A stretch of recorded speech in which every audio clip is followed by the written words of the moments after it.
Dear students of class 10, today I have come with the poem Tiger in a Zoo, written by Leslie Nori.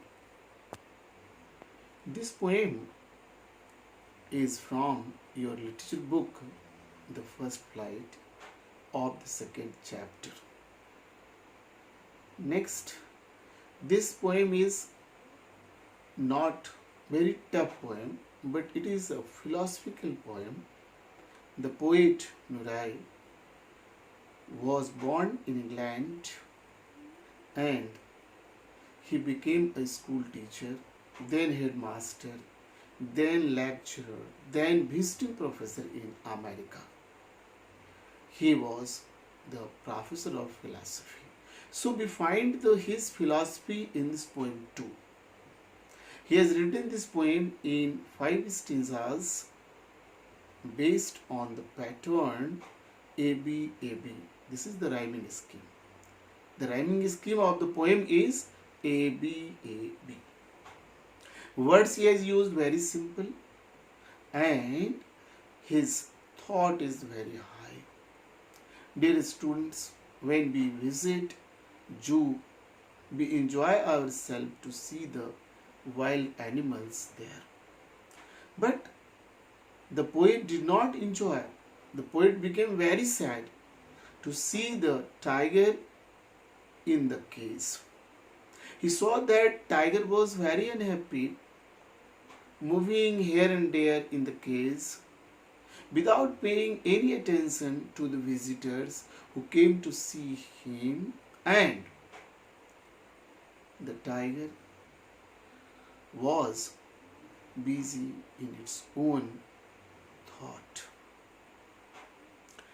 The poet then thinks if the tiger had been free, it would have moved here and there freely.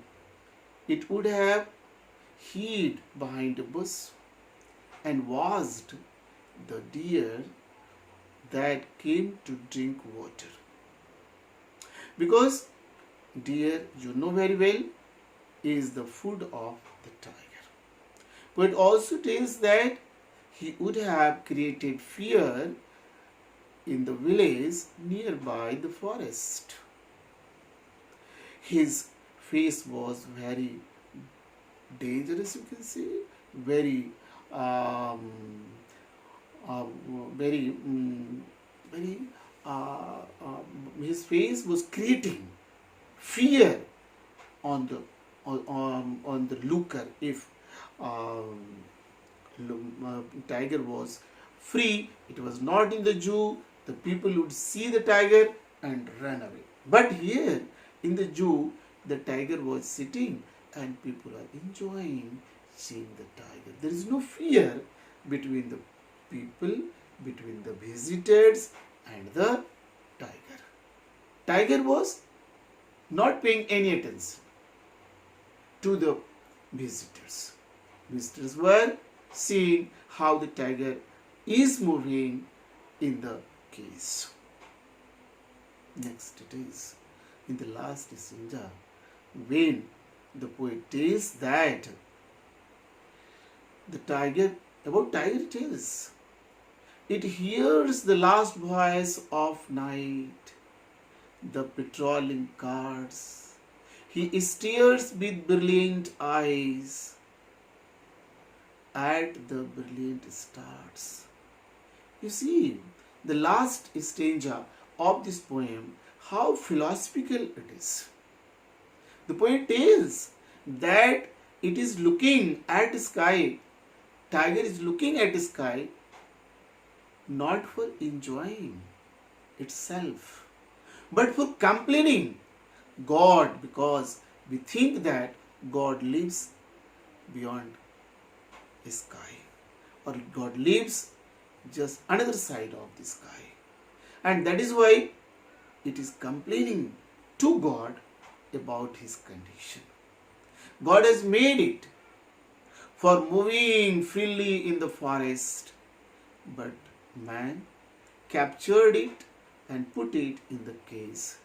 Now there is no importance of its power, its strength, is fearful expression of the face, etc. etc.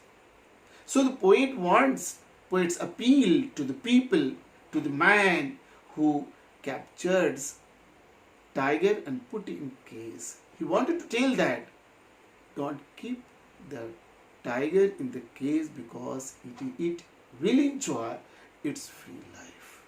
You may take it profound meaning that poet wants to tell that by birth every creature wants to be free.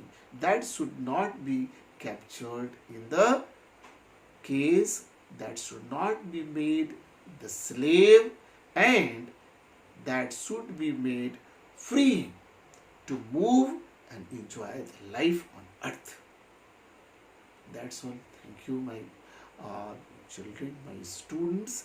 I think you now will not have any problem in explaining any stage of the poem, and you will do better when you will have to explain in your own words. Thank you. Thank you to everybody.